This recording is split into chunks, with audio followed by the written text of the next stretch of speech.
Anime fans அனைவருக்கும் வணக்கம். இன்னைக்கு நம்ம in search of God's episode 7 தான் பார்க்க போகிறோம். போன எபிசோடில் அந்த வாட்டர் ட்ரைப் அட்டாக் பண்ணியிருப்பாங்களா, அவங்க கிட்ட இருந்து தப்பிச்சு ஒரு இடத்துல போய் ரெஸ்ட் எடுத்துகிட்டு இருந்திருப்பாங்க. இப்போ அங்கே இருக்க ஒருத்தன் மலையில் என்னமோ எழுதியிருக்கு அப்படின்னு சொல்லிட்டு கூப்பிட்டு போயிருப்பாங்க. அங்கே போய் பார்த்தா நம்ம ஹீரோ என்ன சொல்கிறான், இதுதான் நம்ம தேடிட்டு இருந்த சீக்ரெட் வே அப்படிங்கிறான். இதுக்குள்ளே போனால் ஈஸியாகவே மிராஜ் சிட்டி அப்படிங்கிறத ரீச் பண்ணிட முடியும். ஆனால் இவங்களுக்கு பின்னாடி எதிரிகள் வந்துகிட்டு இருக்காங்க. ஸோ இந்த மனுஷன் நம்ம ஹீரோ கிட்ட என்ன சொல்கிறாரு, நீ வந்து எல்லாரையுமே உள்ளுக்குள்ளே கூட்டு போ, அவங்களெல்லாம் ஜாக்கிரதையாக பார்த்துக்கோ, நான் இங்கேருந்து எதிரிகளை பார்த்துக்கிறேன் அப்படிங்கிறாருங்க. இந்த மனுஷன் போய் எதிரிகிட்ட சண்டை போடலாம் அப்படின்னு பார்த்தா ஒவ்வொருத்தனும் நானும் வரேன் அப்படிங்கிறான். இவர் என்ன சொல்கிறார், இல்லை நம்ம வந்து மிராஜ் சிட்டிக்கு சப்போர்ட் பண்ணணும், அதுதான் இப்போ முக்கியம், எதிரிகளை நான் பார்த்துக்கிறேன், நீங்கள் உள்ளுக்குள்ளே போங்க அப்படின்னோடனே இவங்க எல்லாருமே உள்ளுக்குள்ளே போக ஆரம்பிக்கிறாங்க. வெளியில் வாட்டர் ட்ரைபை சேர்ந்தவங்களும் வந்துட்டாங்க. என்னப்பா 12 வருஷம் ஆச்சு, எப்படி இருக்க நீ அப்படிங்கிறானுங்கப்பா. உள்ளுக்குள்ளே என்னதான் இது குகையாக இருந்தால் கூட அங்கே மரங்கள் இருக்குது, நிறைய பறவைகள் இருக்குது, அது ஒரு தனி உலகம் மாதிரியே இருக்குங்க. இந்த பொண்ணு பார்க்குறா, என்ன எங்கள் அப்பாவை பற்றி பயப்படுறியா நீ, அதெல்லாம் நீ ஒன்றும் கவலைப்படாத, அவங்களால எங்கள் அப்பா ஒன்றுமே பண்ண முடியாது அப்படிங்கிறா. ஆக்சுவலாக அந்த மனுஷனுக்கு பாய்சனால் அஃபெக்ட் ஆயிருக்குன்னு சொல்லிட்டு இவளுக்கு தெரியாதுல்ல. இவங்க இப்படியே எக்ஸ்ப்ளோர் பண்ணிட்டு உள்ளுக்குள்ளே போகிறாங்க. அந்த இடத்துல மலையில் என்னமோ எழுதியிருக்கு. என்னடா அதுன்னு பக்கத்தில் போய் பார்த்தா, இதுக்கு முன்னாடி இருந்த ட்ரைப் லீடர்ஸ் இருக்காங்கல்ல, அவங்க எல்லாருமே ஒன்று சேர்ந்து ஒரு அலையன்ஸ் ஃபார்ம் பண்ணியிருக்காங்க. ஆனால் அவங்களுக்கு தெரியுமா இதுக்கப்புறம் வரக்கூடிய சங்கதிகள் இதெல்லாம் ஃபாலோ பண்ணாதுன்னு, ஏன்னா வாட்டர் ட்ரைப் முதுகில் குத்த ஆரம்பிச்சிச்சுல்ல. அது மட்டும் இல்லாமல் இந்த ஐஸ் அயன் அப்படின்னு சொல்கிறாங்க, அதை வச்சு அந்த இடமே பிளாக் ஆகிருக்கு. வெளியில் வேற சண்டை ஆரம்பிச்சிச்சு போல, ஒரே சத்தமாக இருக்குது. நம்ம ஹீரோ என்ன சொல்கிறான், டிவைன் எம்பரர் தானே இதை மார்க் பண்ணி வச்சிருக்காரு, அப்போ கண்டிப்பாக உள்ளுக்குள்ளே போகிறதுக்கு வழி இருக்கும் அப்படிங்கிறான். அந்த இடத்த போய் தொட்டு பார்க்குறாங்க, அவனுக்கு ஏதோ ஒரு ஃபீலிங் இருக்குது. இப்போ வெளியில் அதே சமயத்தில் சண்டை அப்படிங்கிறது நடந்துட்டுருக்கு. அன்வா என்ன பண்ணுறாரு, அங்கே இருக்கவங்க எல்லாருமே ஈஸியாக அடிச்சிடுறாரு. இவருக்கு பிரச்சனை இவங்கெல்லாம் இல்லை, அந்த தியன்வோ இருக்கான்ல அவன் தான் பிரச்சனையே. அவங்ககிட்ட போய் கேட்குறாரு, ஏண்டா நீ இந்த மாதிரி பிளான் பண்ணி உன்னால் இந்த இடத்துல ஒரு ரத்த ஆறே ஓடிக்கிட்டு இருக்கே, உனக்கு மனசாட்சி குத்தலையா அப்படிங்கிறாரு. அவன் எங்கே பேசுகிறான், மறுபடியும் அந்த புல்லாங்குழல் எடுத்து வாசிக்க அங்கே இருக்க யானை எல்லாமே இவரை அட்டாக் பண்ண ஆரம்பிக்குதுங்க. அதே சமயத்தில் உள்ளுக்குள்ளே இருக்கவங்க, நம்ம இப்படியே இருந்தால் வேலைக்கு ஆகாது, நம்ம போயிட்டு அன்வாய்க்கு ஹெல்ப் பண்ணணும் அப்படிங்கிறாங்க. ஆனால் நம்ம ஹீரோ என்ன சொல்கிறான், இருங்க என்கிட்ட ஒரு வழி இருக்குது அப்படிங்கிறான். அதாவது இந்த இடம் பிளாக் பண்ணி வச்சுருக்காங்கல்ல, இதை செஞ்சது 5 கிளானுடைய டிவைன் ஆர்டிஃபேக்டை வச்சு. அப்போ இதை ஓப்பன் பண்ணணும் அப்படின்னா 5 எலிமெண்ட்ஸ் எனர்ஜி அப்படிங்கிறது தேவை. இவன் உடம்புல தான் 5 வர்ச்சூஸ் இருக்கு இல்லையா. ஸோ இவன் என்ன பண்ணுறான், 5 எலிமெண்ட் எனர்ஜியை மிக்ஸ் பண்ணி அதை பிரேக் பண்ணுறதுக்கு ட்ரை பண்ணுறாங்க. இவங்கெல்லாம் பார்க்குறாங்க, இது 5 வர்ச்சூஸா, இதனால தான் டிவைன் எம்பரரே ஒன்று சூஸ் பண்ணியிருக்காரா அப்படின்னு யோசிக்கிறாங்க. வெளியில் சண்டை வெறித்தனமாக போய்கிட்டு இருக்கு. இந்த மனுஷன் யானையெல்லாம் கிழிச்சு விட்டுறாரு. இவர் தியன்வோ கிட்ட கேட்குறாரு, ஆக்சுவலாக அந்த வாட்டர் ட்ரைபோட லீடர் இருக்கான்ல, அவனோட எண்ணங்கள் எல்லாமே தப்பாக இருக்குது, அவனுக்கு ஈவில் இன்டென்ஷன்ஸ் அப்படிங்கிறது இருக்குது, நீ அவனுக்கு போய் ஹெல்ப் பண்ணிக்கிட்டு இருக்கியே, அவன் வந்து டிவைன் எம்பரர் ஆகணும்னு சொல்லிட்டு பார்த்துக்கிட்டு இருக்கான், வாரெல்லாம் ஸ்டார்ட் பண்ணியிருக்கான், அவனை தடுப்புன்னு பார்த்தா நீ அவனுக்கு உதவி செஞ்சுட்டு இருக்கியே அப்படிங்கிறாரு.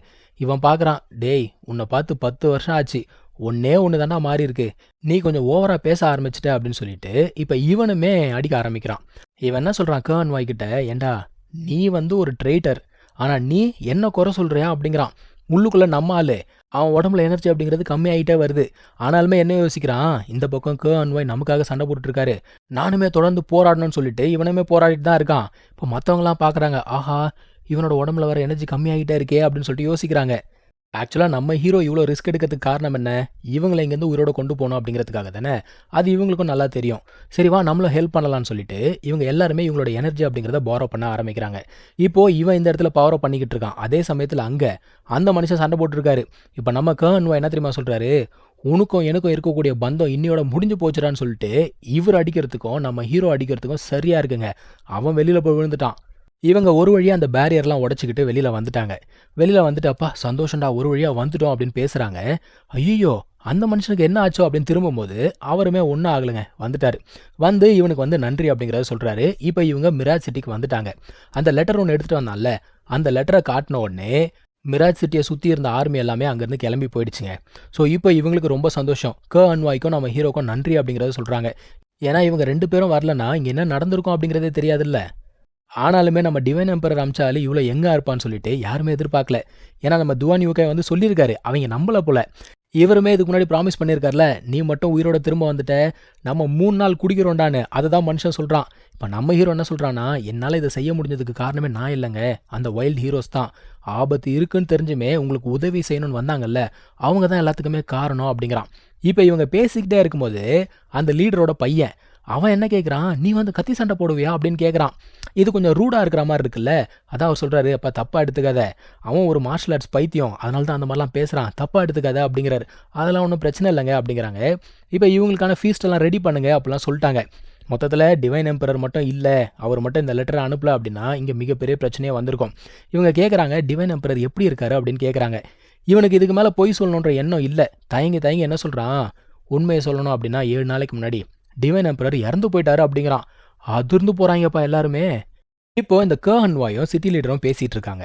ஆக்சுவலாக இவர் என்ன சொல்கிறாரு, டிவைன் எம்பரர் இப்போ இல்லை, ஸோ எப்போ வேணால் நமக்கு ஆபத்து அப்படிங்கிறது வரலாம்.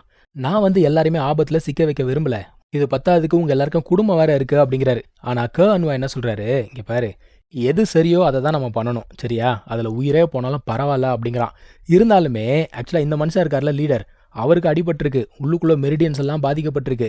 வார் அப்படிங்கிறது வந்தால் இவரால் சண்டை போட முடியாது. இவர் பேசுகிறாரு, இவர் என்ன ஒழுங்க மாதிரி, இவருக்குமே அடிபட்டிருக்கு உடம்புல, மொத்தத்தில் 2 பேருக்குமே அடிபட்டிருக்கு. சரிப்பா, இதெல்லாம் என்னத்தை பேசிக்கிட்டு வா, கொஞ்சம் நேரம் போய் சந்தோஷமாக இருப்போம் அப்படின்னு சொல்லிட்டு கிளம்பி வராங்க. அந்த இடத்துல நெருப்பெல்லாம் மூட்டி விட்டு சந்தோஷமாக எல்லாம் டான்ஸ் ஆடி கொண்டாடிட்டு இருக்காங்க. இன்னொரு பக்கம் நம்ம ஹீரோ பார்த்தீங்கன்னா, அந்த லீடரோட பையன் இருக்கான்ல, அவன் கூட சண்டையை பற்றி தான் பேசிக்கிட்டு இருக்கான். மொத்தத்தில் எல்லாருமே சுற்றி இருக்கக்கூடிய ஆபத்து என்ன அப்படிங்கிறத உணராமல் சந்தோஷமாக என்ஜாய் பண்ணிக்கிட்டு இருக்காங்க. இப்போ இந்த லீடரும் கர்ஹன்வாயும் உள்ளுக்குள்ளே வராங்க. ஒரு மனுஷன் வந்து விஷ் பண்ணுறாருப்பா, மனுஷன் சிரிச்சுக்கிட்டே விஷ் பண்ணுறாரு.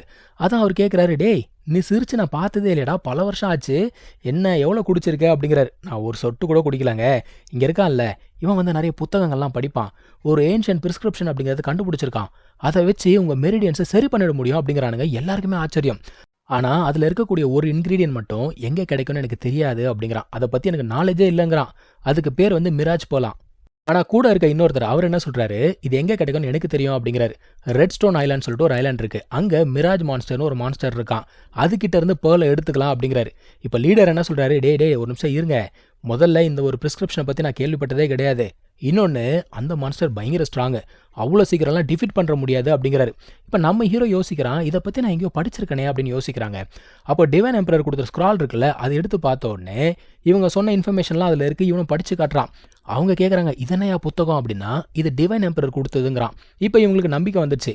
கர்ஹன்வா என்ன சொல்கிறாரு, அப்போ நானே ஐலாண்டுக்கு போகிறேன் அப்படிங்கிறாரு. ஆனால் இந்த மனுஷனுக்கு கூட தானே காயப்பட்டிருக்கு, இன்னும் அந்த காயம் சரியாகலல்ல. நம்ம ஹீரோ என்ன சொல்கிறான், இங்கே பாருங்கள், உங்களுக்கு முக்கியமான வேலைகள் இருக்கும், அந்த வேலையை நீங்கள் பாருங்கள், இந்த வேலையை யங்ஸ்டர்ஸ் கிட்ட விட்டுருங்க அப்படிங்கிறான். இந்த குட்டி பொண்ணு நானும் கூட போகிறேன் அப்படின்னு அடம்பிடிக்கிறா. இப்போ இவங்கெல்லாம் பேசுறது ஒரு பக்கம் இருக்கட்டும், இன்னொரு பக்கம் நம்ம மேட்மேனு பாயபுல நல்லா குடிச்சிருக்கு, அது என்னத்தை சொல்லுதுன்னே தெரில, வாழ குழன்னு சொல்லிட்டு என்னத்தையோ பேசிட்டு போத்துன்னு கீழே விழுந்துட்டாரு. இதை கேட்டு எல்லாருமே சிரிச்சுக்கிட்டு இருக்கானுங்க. ஸோ இங்கே தான் இந்த எபிசோட் முடியுதுங்க. நம்ம அடுத்த எபிசோடில் கண்டினியூ பண்ணலாம். தேங்க்யூ ஸோ மச் ஃபார் வாட்சிங். Take care. பை.